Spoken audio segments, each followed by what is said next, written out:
નમસ્કાર. આજના આપણા આ રસપ્રદ વિશ્લેષણમાં ખૂબ ખૂબ સ્વાગત છે. આજે આપણે હિન્દુ પૌરાણિક કથાઓની એક એવી અદ્ભુત અને પ્રેરણાદાયક વાત કરવાના છીએ જે સાંભળીને ખરેખર આશ્ચર્ય થશે. જરા વિચારો, સમયને આપણે માત્ર ઘડિયાળના કાંટાથી માપીએ છીએ, બરાબર ને? પણ આપણા ગ્રંથોમાં સમય એક જીવંત અસ્તિત્વ છે. આજે આપણે એક એવી વાર્તા જોવાના છીએ જેમાં એક બિલકુલ સામાન્ય અને સમાજ દ્વારા તરછોડાયેલો સમયગાળો અચાનક જ સૌથી પવિત્ર અને સર્વોચ્ચ શિખર પર પહોંચી જાય છે. આ માત્ર કોઈ કેલેન્ડરની ગણતરી નથી, પણ સન્માન અને દિવ્ય કૃપાની એક સુંદર યાત્રા છે. ચાલો શરૂ કરીએ.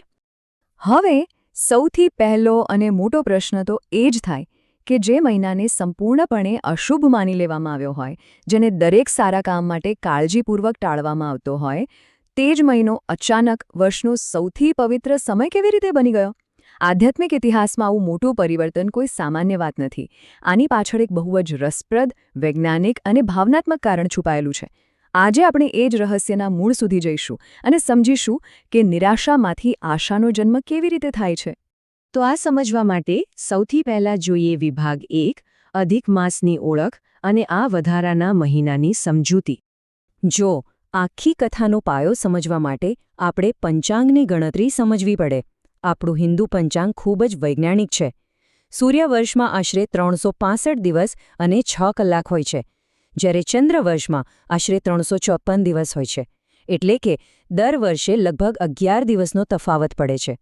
હવે આ તફાવતને સરભર કરવા અને ઋતુઓનું સંતુલન જાળવી રાખવા માટે પંચાંગમાં દર 3 વર્ષે એક વધારાનો મહિનો ઉમેરવામાં આવે છે. બસ આ 30 દિવસના વધારાના મહિનાને જ અધિક માસ કહેવાય છે. સ્ત્રોતો સ્પષ્ટ કહે છે કે આ મહિનો ભગવાન વિષ્ણુને સમર્પિત છે, પણ અહીં એક મોટો ટ્વિસ્ટ છે. આ મહિનો શરૂઆતથી જ ભગવાન વિષ્ણુને સમર્પિત નહોતો. એની પાછળ એક બહુ જ પીડાદાયક ઇતિહાસ છે.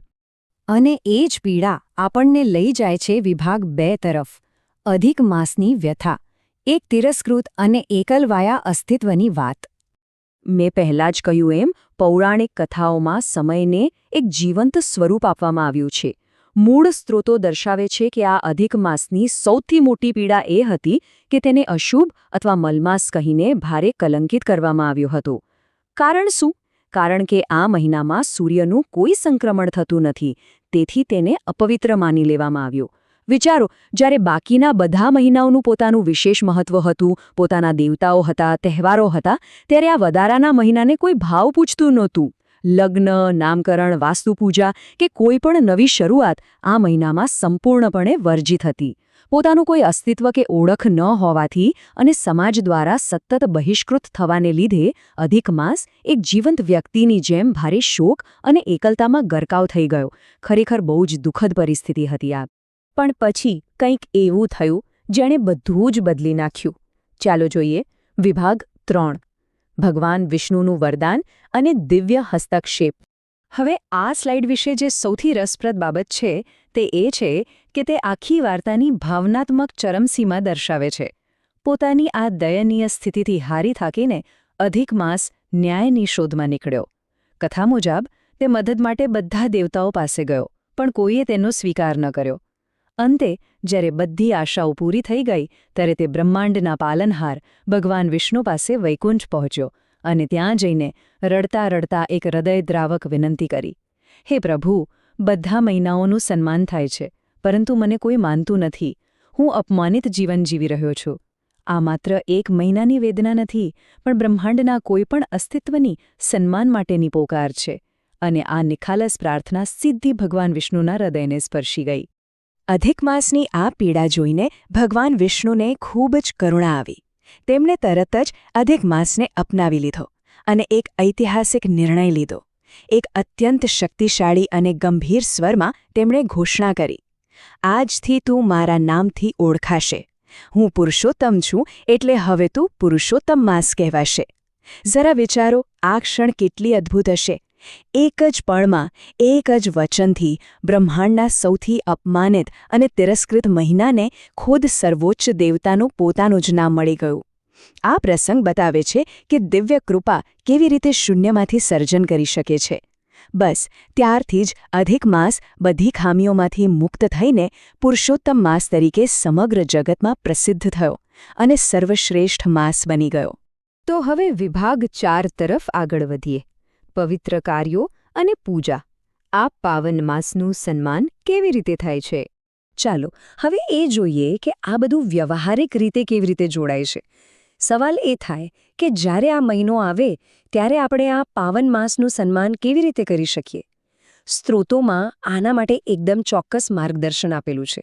મુખ્યત્વે 5 કાર્યો બતાવ્યા છે. પહેલું, ભગવાન વિષ્ણુનું પૂજન કરવું, કારણ કે આ મહિનો હવે સીધો જ તેમને સમર્પિત છે. બીજું, ભગવદ્ ગીતાનો પાઠ કરવો, જે મનને શાંતિ આપે છે. ત્રીજું, દાન અને જપ. દાનથી આપણી ભૌતિક આસક્તિ ઘટે છે અને જપથી આંતરિક શુદ્ધિ થાય છે. ચોથું છે ઉપવાસ, જે શરીર અને મન બંનેને ડિટોક્સ કરે છે. અને પાંચમું, ઈશ્વરની કથા સાંભળવી. જુઓ, આમાં કોઈ અઘરા કે જટિલ ક્રિયાકાંડો નથી. આ એકદમ સરળ અને નિષ્ઠાવાન ભક્તિ છે, જેનો હેતુ માત્ર દુનિયાવી ઘોંઘાટથી દૂર થઈને આધ્યાત્મિક જાગૃતિ તરફ આગળ વધવાનો છે. અને આ ભક્તિનું પરિણામ શું મળે છે? એની ચર્ચા છે વિભાગ 5માં. ભક્તિના અનેક ગણા ફળ અને સર્વોચ્ચ આધ્યાત્મિક મૂલ્ય. આ સરખામણી બહુ જ સુંદર રીતે સ્પષ્ટ કરે છે કે શા માટે આ મહિનામાં કરેલા કાર્યોને આટલું બધું મહત્ત્વ આપવામાં આવે છે. જો આપણે વર્ષ દરમિયાન કરાતી સામાન્ય ભક્તિની સરખામણી કરીએ તો ચોખ્ખું દેખાય છે કે પુરુષોત્તમ માસમાં કરેલી ભક્તિનું લેવલ જ કંઈક અલગ છે. સ્ત્રોતો અનુસાર આ માસમાં કરેલી ભક્તિ, દાન કે જપનું ફળ સામાન્ય કરતાં અનેક ગણું, બલકે અનંત ગણું વધારે મળે છે. કેમ? કારણ કે આ મહિનો અધિક એટલે કે વધારાનો છે, તો એમાં મળતું આધ્યાત્મિક વળતર પણ અધિક જ હોય ને. ભગવાન વિષ્ણુનું આ સીધું વરદાન છે કે જે કોઈ આ સમયમાં નિષ્કામ ભાવે ભક્તિ કરશે તેના જીવનમાં અખૂટ સુખ અને શાંતિ આવશે. એટલે કે ભૌતિક કાર્યો માટે ભલે આ સમય બંધ હોય, પણ આધ્યાત્મિક પ્રગતિ માટે તો આ એકદમ પરફેક્ટ સમય છે.